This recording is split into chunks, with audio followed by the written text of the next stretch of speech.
Yeah.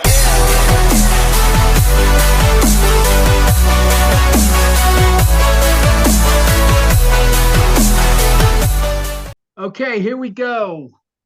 Flying high with the birds, Philadelphia Eagles talk. This will be our last podcast of the 2023 season. What a way to end it.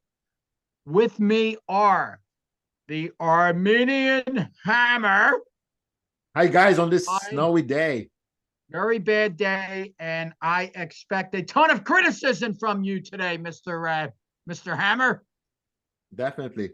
Yes, and also the podcast chaplain, Jimmy. I think this team needs a lot of prayers now. What do you say? What's up, boys? What's going on?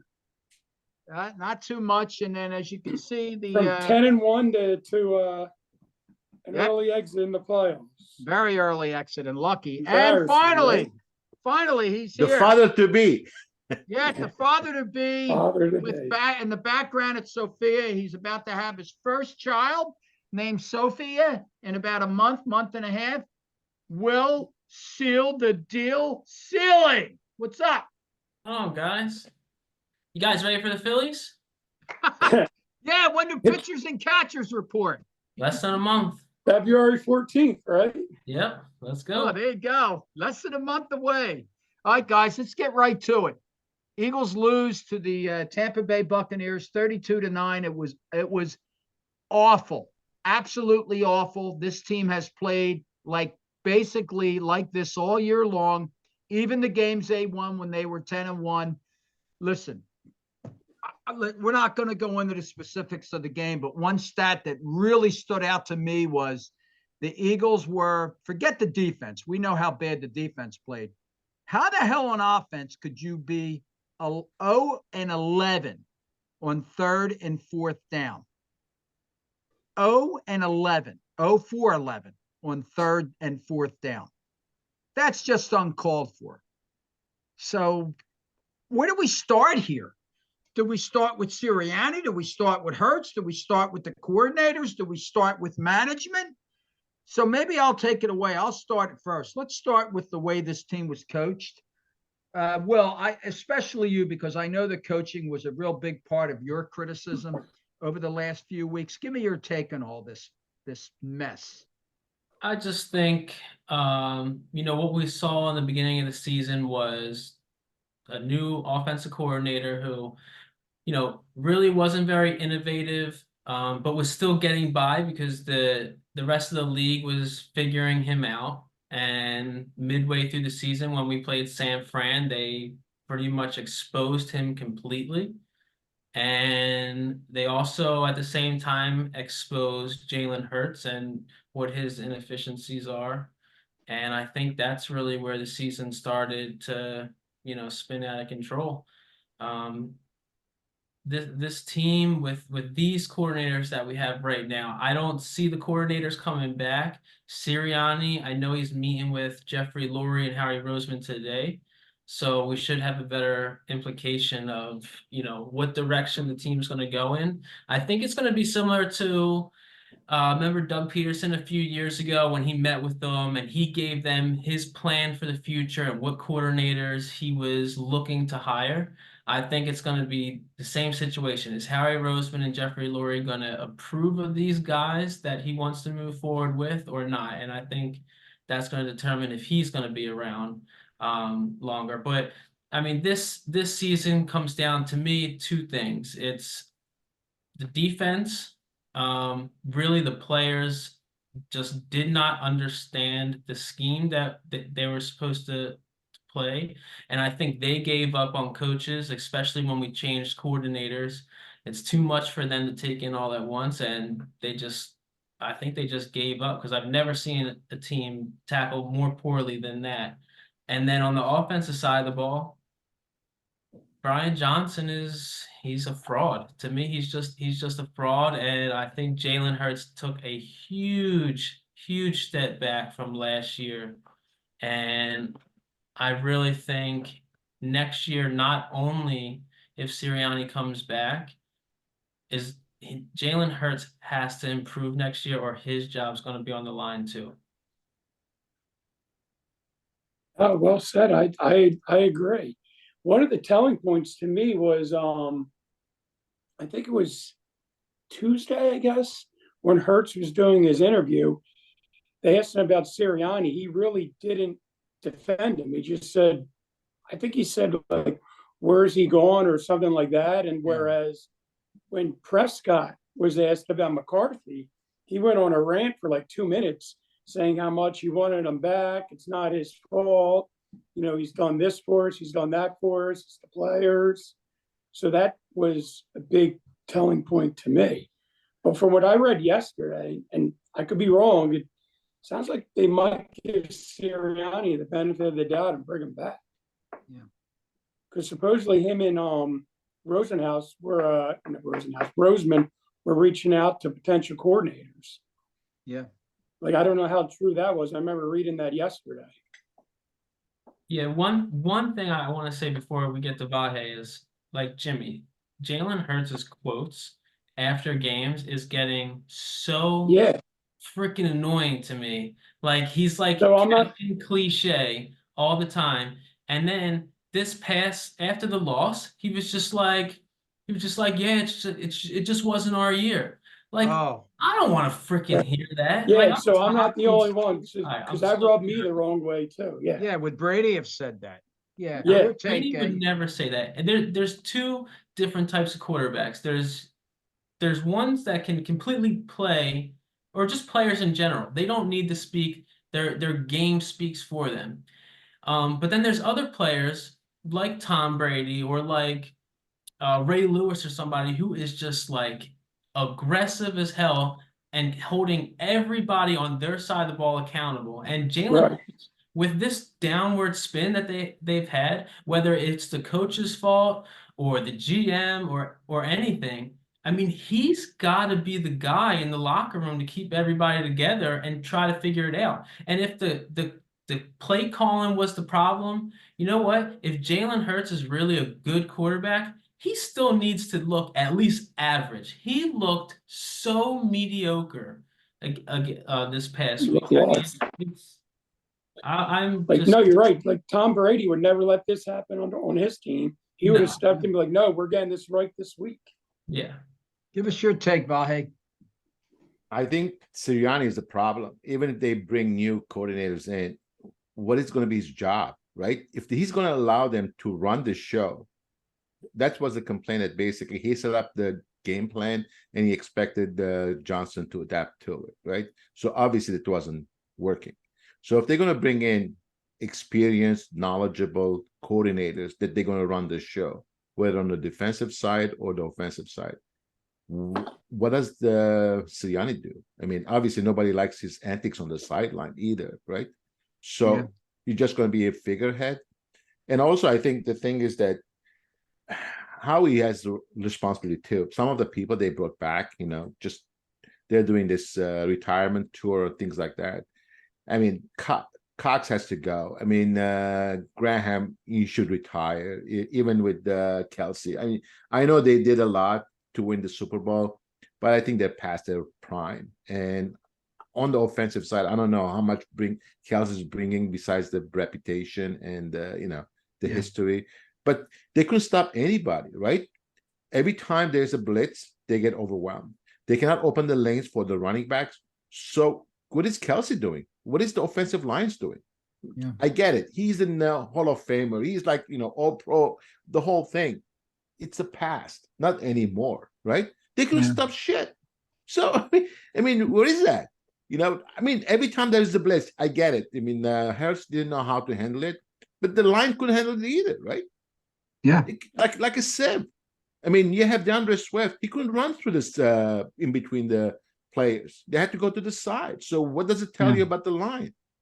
Yeah, I agree. And they talk about, like, I love Kelsey, just a true character guy, really good player, Iron Man, never missed any plays. But it was obvious that he's basically starting to show his age. But that tush push, I know that Kelsey gets a lot of credit for it, but really, I mean, the only reason the main reason why it works so well is because of how strong Hurts is from the waist down. I mean, he basically can squat so much more than any other quarterback in the league. And then that's not an idea that that the head coach thought up.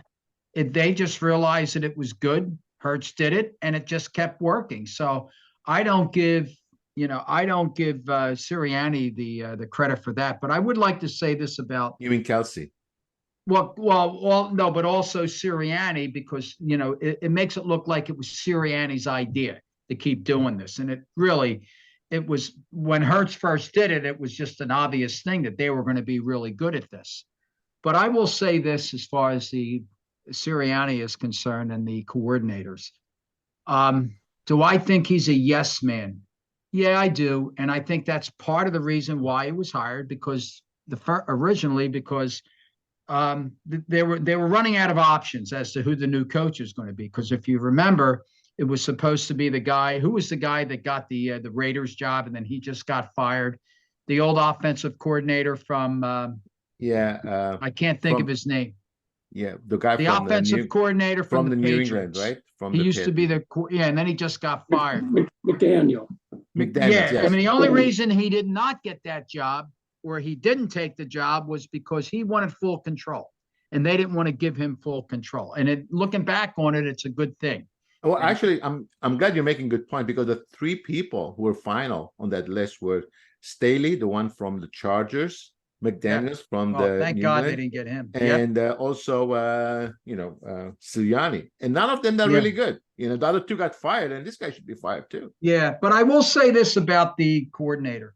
If I was a fly on the wall around the general manager's office, everybody wants to know whose decision it was to change the defensive coordinators from Desai to Patricia.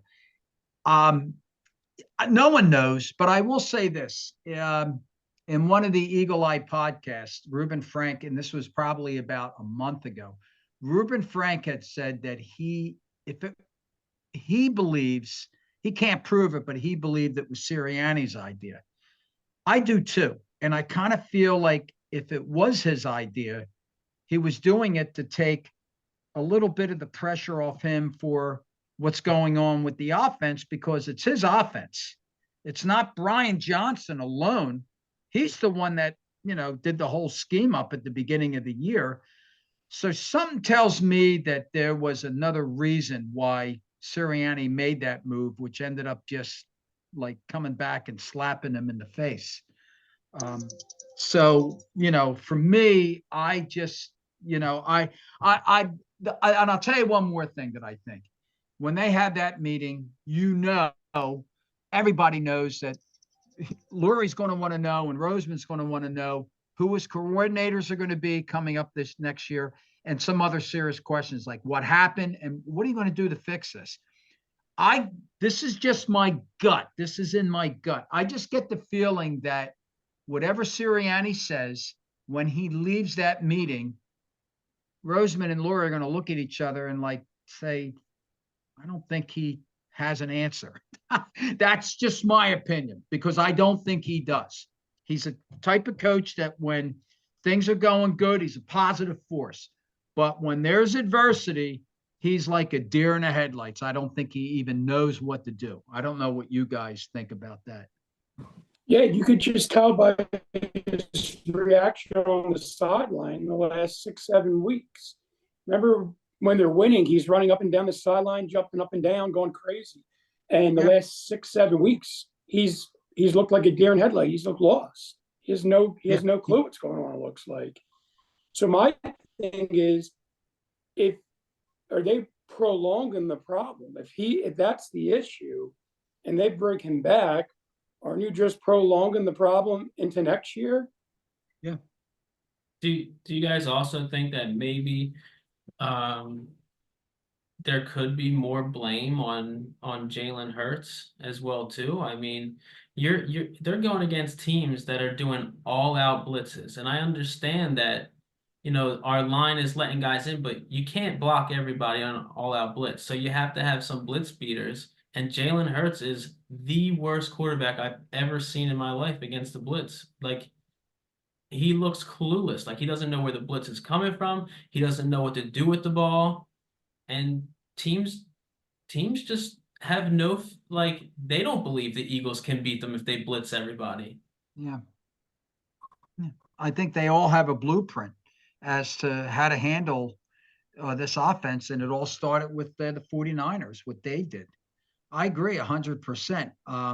But you know, it's funny. There was like, when we think about this, there are so many things that went wrong with this team this year. I mean, like, I didn't write them down, but just by thinking of them with individual players or the scheme or the coaches, like, did we know, for example, that Kelsey was going to take an obvious step back? Did we know that this is something small, that the supposed slot receiver, Quez Watkins, this year was only going to have 15 receptions, which is an absolute joke? Did we know that the linebackers were really going to be as bad as they were? Did we know that Hurts was going to have a lot more turnovers and be a turnover machine this year? Did we know that there was going to be like some friction between A.J. Brown and Hurts? Did we know that Brian Johnson was really not going to be a good play caller? There are a lot of things. Did we know that Josh Sweat was not going to have sacks in like 8 or 9 straight games and just completely played like very undisciplined? There were a lot of problems with this team this year. And I think if you put them all together, should we account that that's all towards the coaching, or some of it's coaching and some of it's the individual players? One of the things that I didn't like even though I like Hurts, right? But the thing is his body language and what he's saying, the last comments he made, basically, me, Sirianni and Johnson were going to get together and figure this thing out. Dude, who put you in charge of keeping Johnson, right? So if he's going to be very active, very vocal about keeping his buddy, and end up being a disaster because obviously, there's a disconnect. So that could be another problem. I remember Hugh Douglas last week was basically saying that if they fire Sirianni, then Hurts is on the hot seat because, your buddy stays, the head coach goes, okay, so who else is going to blame next year? So we'll see. I mean, but so far with his body language, what the comments he's making, it's not really very encouraging coming from Hurts. And his body language does say a lot, like on the sideline. It almost looks like he's like not approachable for other players. A great point. That's a great point. I mean, that's just not right, because I don't know if maybe it's the money, but last year he looked like a real team guy and he was always talking to people on the sidelines. This year, how many times do you see him just sitting on the bench by himself, no coach, no players, and he's just shaking his head almost? Yeah. Well, let me just say, not looking at the tablet, see what No. went wrong, nothing, just sitting as if like basically, okay. Well, there was a report. There was a report last week that when they flew him out to Seattle privately, it kind of rubbed the team the wrong way. Like, he was sick. I mean, he was sick. Yeah, whether that's the media creating like stories, but it kind of like rubbed the players the wrong way. They were saying that, even if he was sick, but is he that much bigger than the team that he's got to get flown out privately? Like, well, that's a good point. But I want to say this. That's a good point. I want to say this about looking at Hurts's body language on the sideline. The majority of the time that you see him sitting on the bench on the sideline when the offense is not on the field, there was always a guy next to him with the tablet. And it definitely wasn't Brian Johnson. It's either Alex Tanney, the quarterback coach, or I can't think of the guy's name, the passing game coordinator. It's one of the two. And I know that he's always looking at the tablet. Hurts isn't even looking at that tablet or talking to the guy. He's just looking straight ahead, like he doesn't really care. And I do remember there was one time where that guy was talking to Hurts, and they said on a podcast after that, it might have been Reuben Frank or Dave Zangaro on their podcast, or maybe Inside the Birds, theirs, that they could read his lips, and Hurts was saying, what do you want me to do? Like he was trying to tell him something, and Hurts is saying to him, what do you want me to do? That's not a real receptive conversation between one of his coaches and himself. And then if you look at last week, and I looked at this a number of times, the thing with Dallas Goedert and him on the sideline where he went like this to him and then got up, that wasn't a friendly conversation. Goddard was pissed, and I don't know what happened, but I'm thinking that it was either something smart that Hurts said to him, or the fact that maybe Hurts just doesn't care and Goddard just wanted to get in his face. So that's my recollection of him on the sidelines this There year. was a as play, I opposed to think, he last threw the year. ball to Goddard, and Goddard, he didn't catch the ball because it wasn't on target. Remember? Well, no, that should have been caught, that one ball, but he's not throwing to him. So, and like, obviously, where the hot routes at? They keep talking about that. If there's a blitz, there's a hot route. Why doesn't he call an audible at the line of scrimmage instead of letting 4 verticals go straight out? Or the one time he did call an audible, I think it was 3rd and 2. Why they didn't run the ball at 3rd and 2 is beyond me, because they could have gotten a tush push on the 4th down. Was they did the out to, I think it was Smith, and then somebody else was in his way, another receiver. So it's I don't want to throw like a wrench in the whole thing, but who's to say that, from when I'm looking at the game, I don't think Hurts can read a defense. Who's to say that Sirianni and Brian Johnson allow even Hurts to make adjustments at the line of scrimmage? Maybe they don't trust him enough because they're trying to cover up for some of his inefficiencies. And maybe this is really more of a Hurts problem than coaching. Right. Well, I thought of that too on Sunday, watching Love play. You saw everything he picked up with the line that Dallas was doing and how he adjusted. And he just made Dallas's D look sick. Listen, watching them play Tampa Bay, it was almost like, all right, Hurts is getting ready to take the snap. He puts his foot down like he's faking to get it. One linebacker on one side would come up to the line of scrimmage like he's blitzing. Hurts will point at him, and then they just send blitzes from the other end, and Hurts looks clueless. Like it was almost. You know what the crazy part? The crazy part about that game is Tampa Bay tried to give the Eagles that game, and the Eagles still couldn't win. Yeah. How many plays did Tampa Bay, how many drops did they have in the first half? It could have been 24-28 nothing at halftime. Yeah. Tampa, they tried giving the Eagles the game, and the Eagles, it still wasn't a game. That was the most that was another alarming part. Yeah. Not to mention they didn't show up. Hurts is going to have a lot of proving again to do next year, because if he doesn't look good again, Howie Roseman won't take long to draft another quarterback. Yeah. Yeah, I'm with you 100%. Here's another interesting stat, and this was also from Reuben Frank, who was just an absolute stat king. And he's the one guy that him and Dave Zangara, that Eagle Eye podcast, I love their podcast. I've been listening to them for 3 years. He said, better than ours? Better than ours? Yeah, barely, I would say. They have a few more people that listen to theirs than we do. But anyway, he had said that since week 4, and this is before the Tampa Bay game, the Eagles were a minus 25 in explosive plays that were 25 yards or more. The Eagles had nothing but like explosive plays last year. There were no explosive plays. And I don't understand this. I don't know if that was a coaching issue. And I'll say one more thing, and this is, I heard this from Jason Avant. I always like to say whoever I heard it from to give them credit for it. When Jason Avant was talking on the Inside the Birds podcast with Q&A, him and Quentin Michael, he just basically said, as far as the coaches are concerned, the knowledge is not in the building right now. How the hell could the knowledge not be in the building with these coaches that all they've done is look at plays, and their whole life is looking at offensive and defensive schemes and plays, and they don't know that, you do a hot route. And I understand the thing about Jalen Hurts not being able to pick things up or throw a hot route. But if you're the coach, you got to sit him down and say, listen, dude, you're not picking this up. And you may get pissed at me.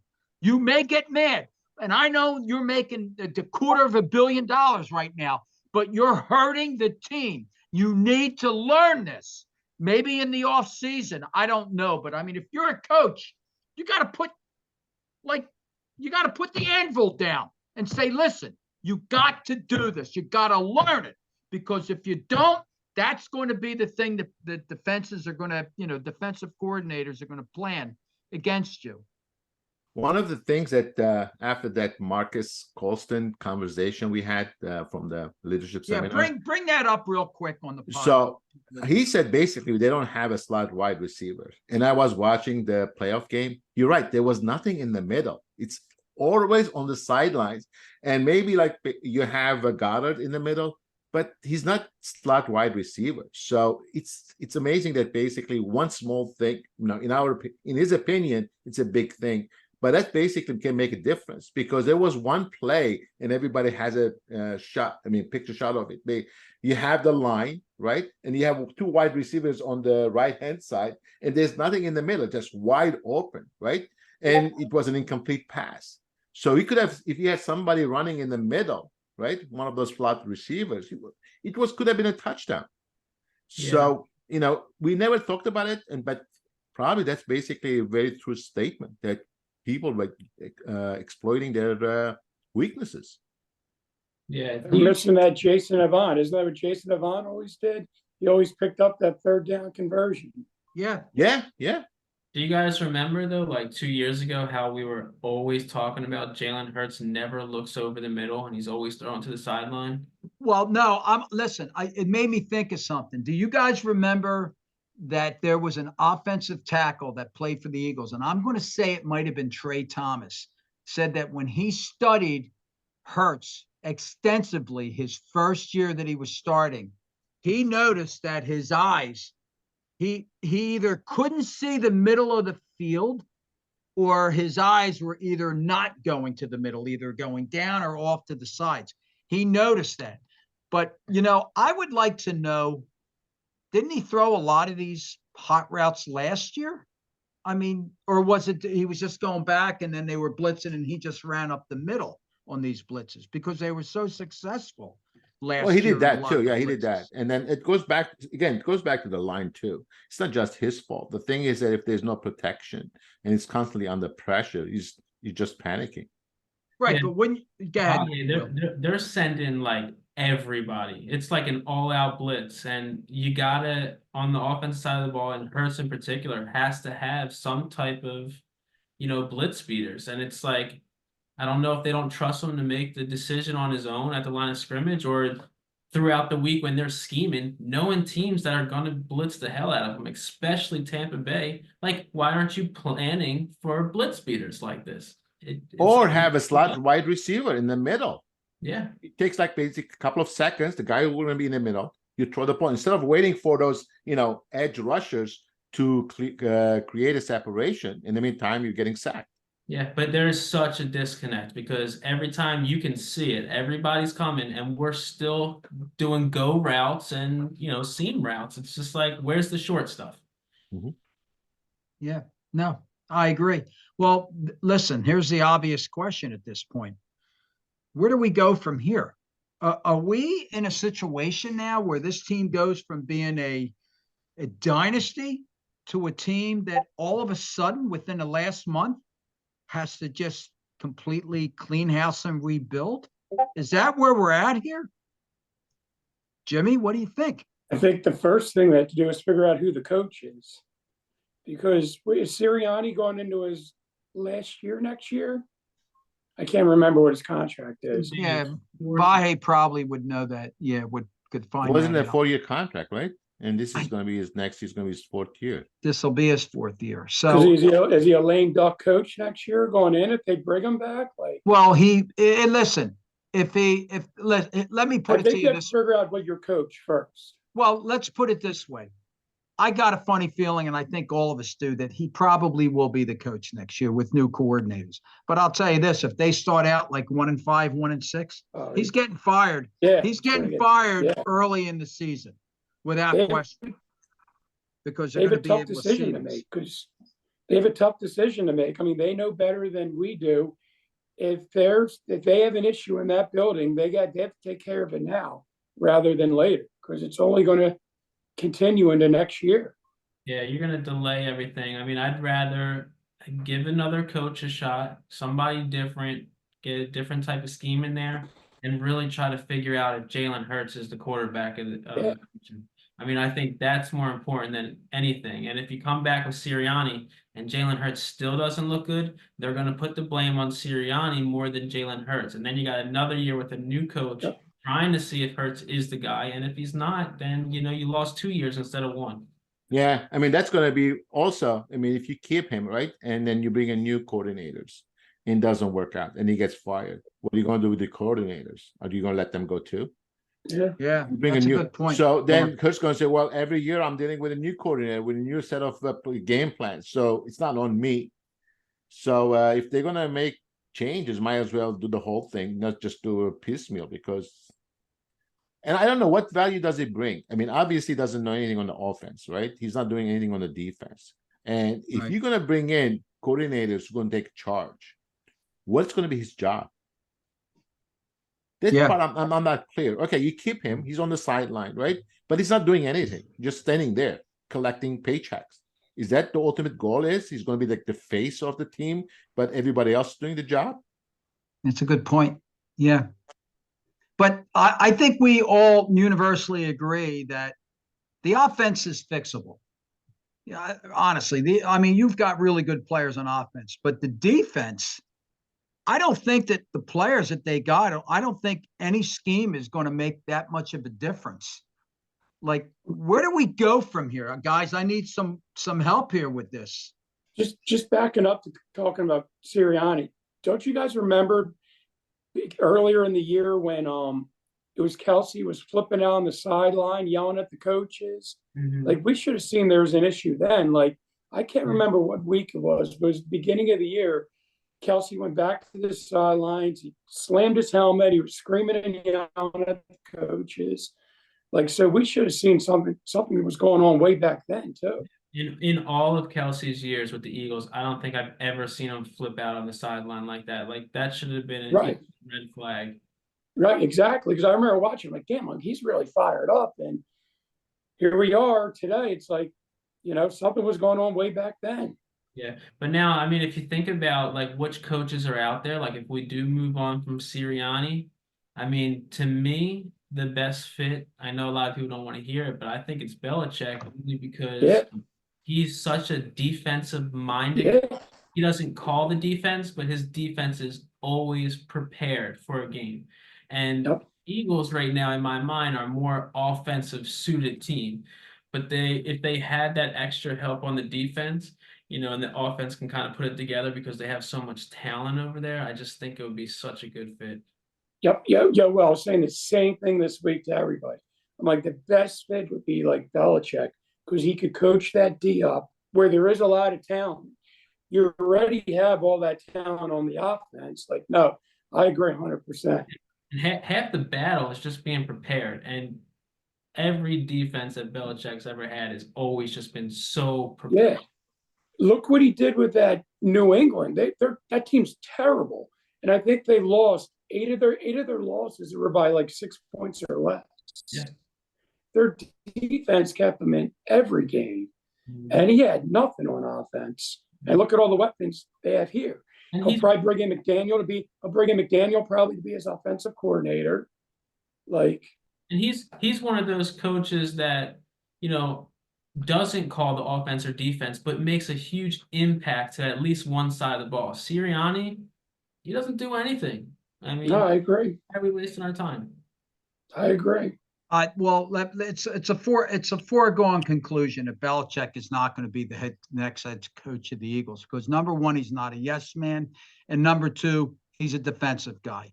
And Lurie and Roseman want an offensive mind in there. So, and I'll tell you, I agree with what you guys are saying, but part of me thinks that maybe some of the game has kind of maybe passed Belichick by because his record's getting a little worse and worse. Remember, the same thing happened to Tom Landry when he was at Dallas, where the game just passed him by and his record was getting worse and worse, and they finally had to let him go. So I don't know I don't want to say that he's the answer. At this point, I have no idea, but listen, I think that if all of us would have a revolver put to our head and say, will Sirianni be the coach of this team next year?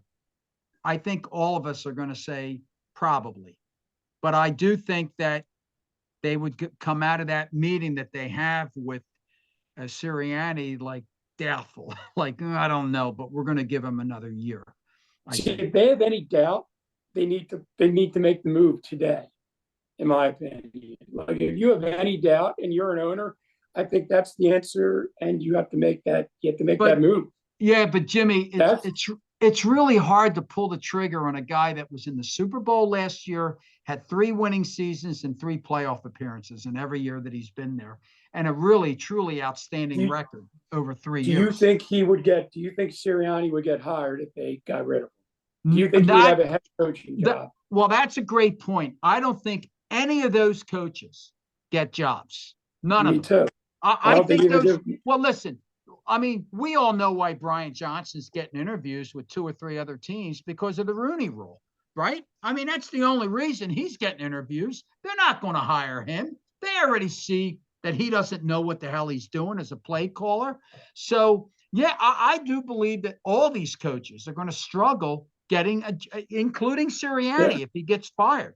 And that's why I think Sirianni is sweating bullets right now, because he knows his future as a coach is going to be, is really going to be something. But listen, I said this on the last podcast. My feeling is they need to bring whoever the coordinators are going to be. They need to bring another guy in that has extensive experience on the offensive and defensive side of the ball.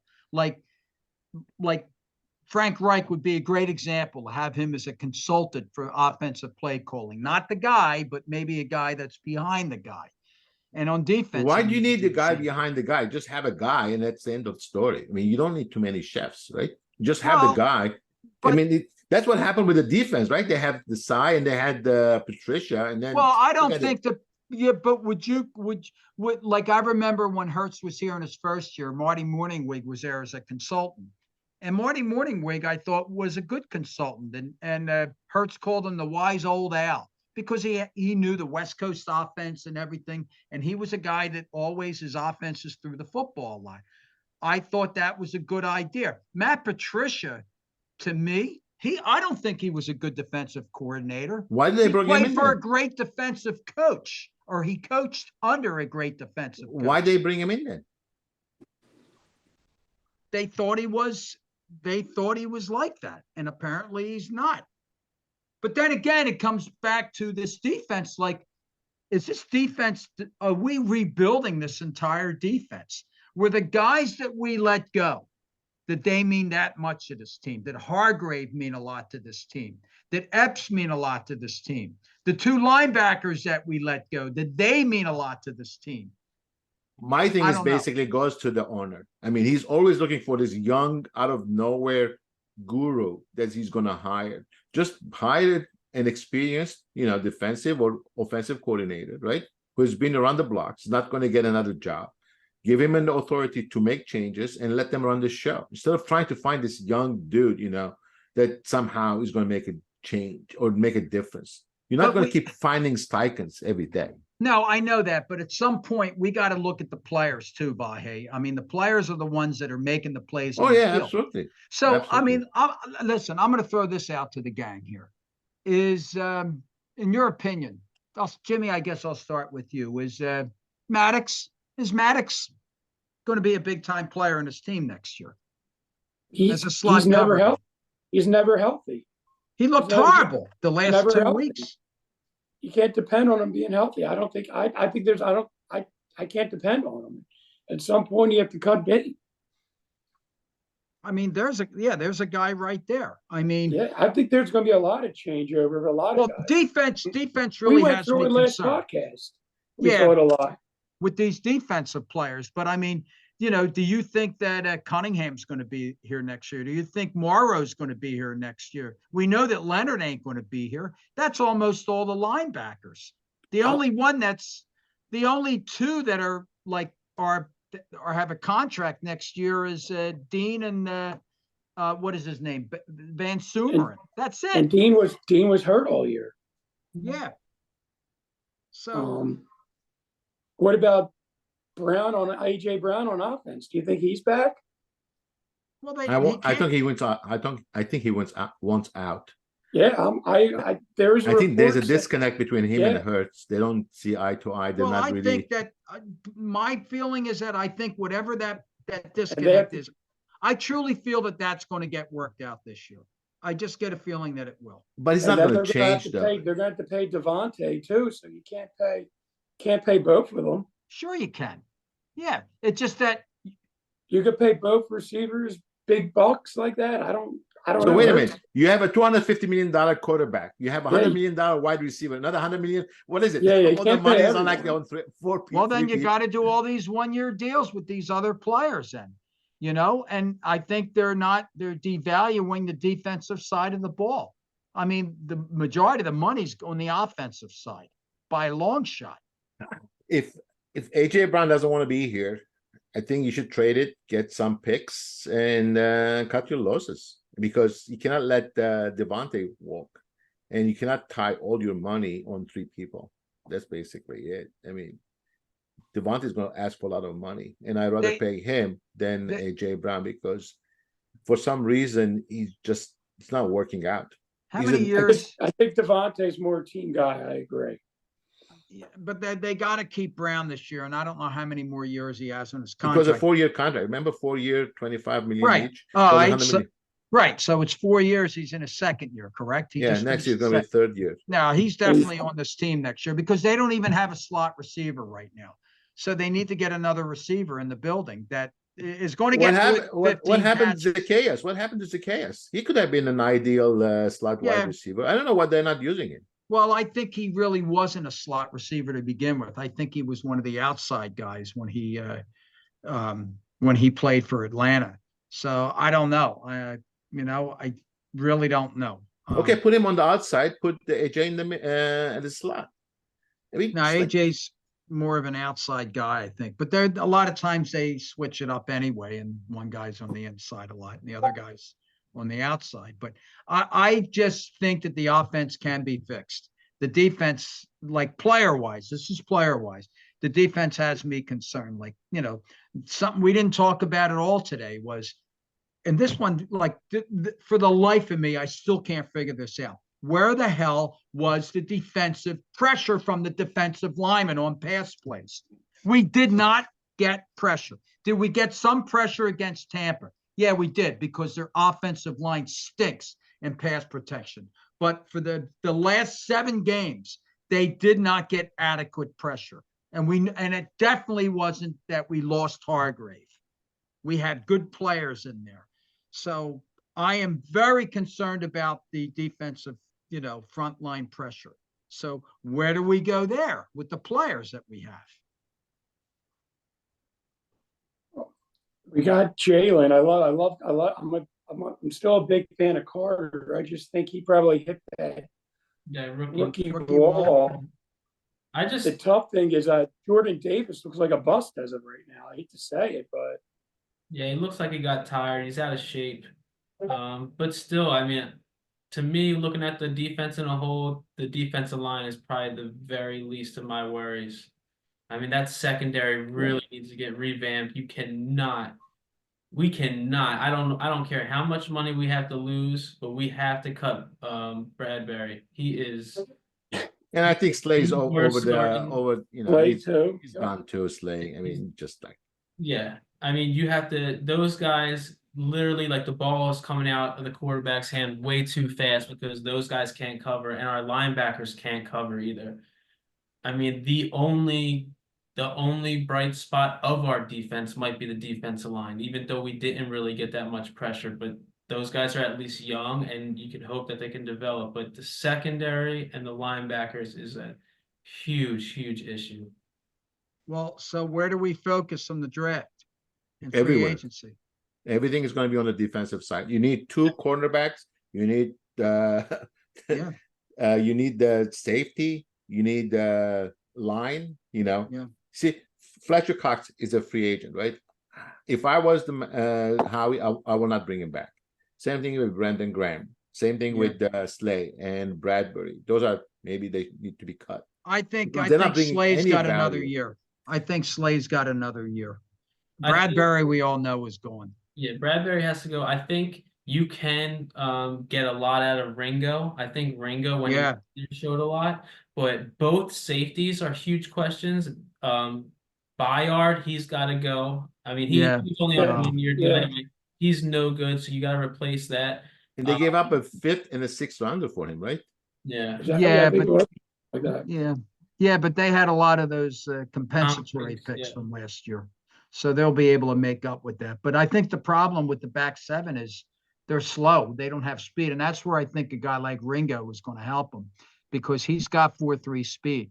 So I like Ringo. and that guy, Isaiah Rogers, don't forget about him, the guy that's suspended for the year. He's a great, supposedly a real good punt returner too, punt returner slash a good defensive back. So he's, I think his big thing is that he can jump routes. So we don't have a guy like that. Well, Slay, I guess you could say, is like that, but and he can run. So that could be the X factor there at D-back possibly. But linebacker, that's a big thing. We don't know if the Nakobe Dean's going to be the guy at Mike. What is he, a Mike or a Will? I think he's Will. But I mean, like, we don't know. So they need to draft the linebacker. They need He's to in a draft. make or break year next year, 3rd year. Yeah, and they need to draft the safety too. They have to draft the safety. Sidney Brown, he probably won't be back till week 5, week 6 next year. And there's no saying that he's going to be the guy. And I'm not saying that I don't even know if Blankenship is a guy that should be starting. He played out of position a lot last year. All he has to his name is that he can hit. He's a hitter. And he held that team together with his hits, but he was so out of position and took very bad reads on some of his coverages this year. So I don't know. I just think that, like Vahed, like you were saying, on the defensive side of the ball, that's where they need to focus on free agency and in the draft. In the draft. Absolutely. And listen, they're going to need a right tackle too. What's Lane Johnson got left? 2 years at most. That's going to be a huge loss when he goes. So. All right, Hopefully guys. Jurgens is ready to replace Kelsey. Yeah. He And didn't who's look going so to good the other. He didn't look so good. Yeah, but he was playing a guard. I mean, no, he was playing guard. I think the thing is that he's supposed to be center, right? Yeah. So the thing is that I think the offense can look. I mean, like Armand said, I have no problem with the offense. I mean, they have to let Kelsey retire. I mean, enough with this soap show. He hugs this. Well, I think he retired, right? Did he not officially announce it? Didn't he tell? No, the team on his he didn't podcast. officially announce it yet. No. It's another thing. People like us, we have nothing else to do. It's okay for us to have podcasts. But for him, right, it's like it's him and his brother seem that more focused on the side shows than actually focused on the game itself. Well, I think he did a lot for the team, and also Yes, he for the did. league. I'm not taking away from it. He's an all-pro. He should retire. He's going to be an Hall of Famer. I'm saying that moving forward, it's time for him to just retire.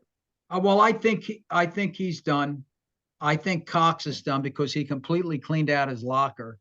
Did he? Yeah, he Yeah, did. yeah, they and showed a picture of it. listen, here's the thing with Kelsey. Kelsey made $14 million this year.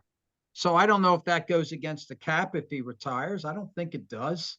So they should be picking up some money to get players. Same thing with Brandon Graham, right? Didn't he make like a $14 million? No, I think Brandon Graham, I thought they only gave him, I thought he only got 5 million for this year. No, gotta be more Yeah, than I that. think so. I don't think he got a lot of money to come back. It sounds like he wants to keep playing too, Graham. Yeah, one more year. He took a home team discount this year.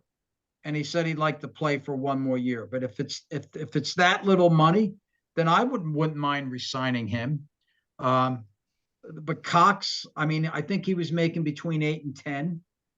And I think Barnett made 8 last year. Brandon Graham was a little over 7. Wow. Didn't know that. Almost 8, 77.9 million. Yeah, it's a lot. It's a lot of money. Mhm. So a lot Well, of next year he's gonna make 6.7, and then 26 gonna make 2.2 million. But yeah, he did. That's almost why he 8. only wants to play one more year. Yeah, and He then said, I 2 got one million. more year. Yeah, I mean that's the whole thing. At this stage, it's all about the money. Yeah. They're just counting their dollars. Yeah, I agree. But then again, how much is all that going to count against the cap if they all retire? It's not, I think the one guy that Kelsey's 14 million. So that's really going to make a big difference when he leaves, which is going to help. But then they got to pay Devonta Smith. So that's on the other side of the coin. That's something else you got to look at. So, but anyway, Cap's going up too. I think the cap's going up like 20 some million. yeah, which is really going to help. Between 14 and 15 million, I think. That's pretty good. So Yeah. that's really going to help. All right, guys, we've been on for an hour. Any last minute thoughts before we officially put an end to the 2023 season? I'm just gonna throw out there that I think we'll be looking for a new quarterback in 2025. Wow. There it is, the bold prediction. And I'm going to And then say, we can go back and say you were right all along because you were never in on them. Hey, I was saying not last From year. the I beginning. walked into him. The year before, I was out. But I'm back on the out part. I don't know. I think Hurts is going to have a good year next year. I just feel like he'll come back. He's probably going to take a little bit of time off and then come back strong. I just got a funny feeling whoever the offensive coordinator is going to be a lot better than the guy they had this year. And I think that Sirianni will probably give that coordinator more time, like more say in the offensive game plan than I think that he's not giving to Brian, that he didn't give to Brian Johnson. That's just my feeling. Well, just one thing real quick. Like these meetings that are going to go on today with Sirianni and Howie and Jeffrey Lurie, I think one of the main things that Howie and Jeffrey are going to want, like when whoever you want to hire as the offensive coordinator, there has to be that guy has full control over the offense. Like you don't have a say anymore in the game planning or the offense at all. And I think Sirianni has to allow that to happen if he even wants a chance to be back as a head coach next year. Yeah, I agree.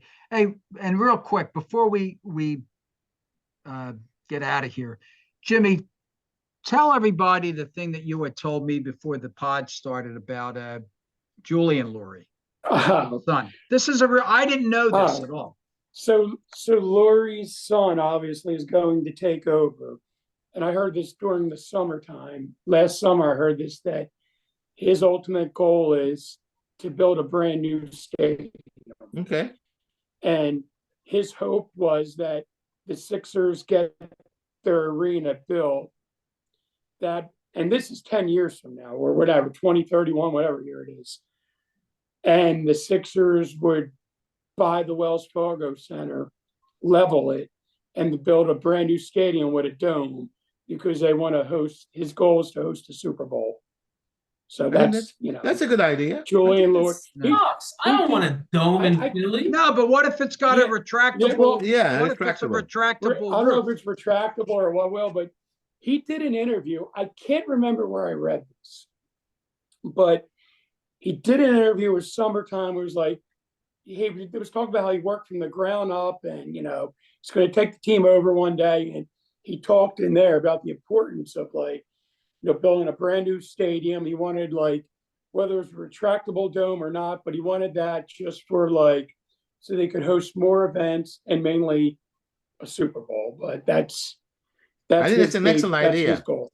Yeah. You know, That's for his me, the goal. big, Sucks. And they, You I know- do have friends like, and the league's only 20 some years old, but they're saying it's already obsolete. Like, you know, there's leaks all over the place. They say there's constantly people down there working on things, and you know, it's, you know, another 10 years from now, it'll be close to 30 years old. So that's his goal. I you know, like it. for me, the biggest pet peeve is like the Giant Stadium up in North Jersey when they built it, I don't know, 5-10 years ago. And it cost almost $2 billion, that place. Yeah. I remember it cost Yeah. like an unbelievable number. And yet the most critical part of the stadium is the turf, right? I mean, that's what you want to be the best. It's just like in the high school turf. It's like, can you imagine you build like $2 billion facility and the turf is like basically concrete and everybody Yeah. gets hurt? What's with Yeah. that? Yeah. No, It's I like, understand. it's like the Bills. The Bills are building that brand new stadium. They're not putting a dome on. They But don't all want these one. other- They want teams to come up there in the cold Yeah, weather. They and play in the play. snow. Yep. Yeah, like how they got like the roof designed. It's kind of cool where it's going to protect fans more fans, from the yeah. the weather, but Not they the players. like, you know, they want that. I'm Yeah. I'm the same way. But like all these other teams are doing. I don't like the whole dome idea. I like playing in the elements, and I just feel like there is an advantage even playing in Philly this late in So the do I. season. I mean, I don't want them to put a dome on so it's, you know, an even playing field. That's not Right. me. That's not what I want to see. And I love those snow games or rain games. Yeah, Fun. I agree. I'm with you. I don't I want don't nothing care to do with about them, but- having a Super Bowl here because if my team's not in it, I don't give a shit anyway. Yeah, Yeah, and what are we good gonna have point. on one every 12 years, whatever it would be. I wouldn't go 2 in. years. What's Well, it when gonna they- Everybody wants a Super Bowl. What's it gonna matter to half of Philadelphia? Nobody can afford to go to a Super Bowl anyway. Yeah, Anyway, that's I gotta true. go, guys. Yep, Peace. you got See you it. guys. All right. All right, I'll see you. Now okay. All All right, right, guys. No, don't get off yet. I Hey, just wanted guys. to thank Eric. Can you hear me? Yeah. All right, I just Yeah, wanted you're to good. thank everybody for being on this year. I thought we had some really good podcasts, even though we didn't start until I think week 5 or week 6. But I'd like to give a shout out to some of the people that have listened to us religiously during this time. And I'm just going to give nicknames. There's Hideous Harry, Mad Max, Jungle Boy, Jughead Senior or Junior, and the Gunslinger. So thanks so much. We're on YouTube and Spotify. You can, click and subscribe if you want. First time I ever said that. But let's bounce out of here. Thank you so much. Flying higher with the birds, Philadelphia Eagles talk. See ya. Yeah.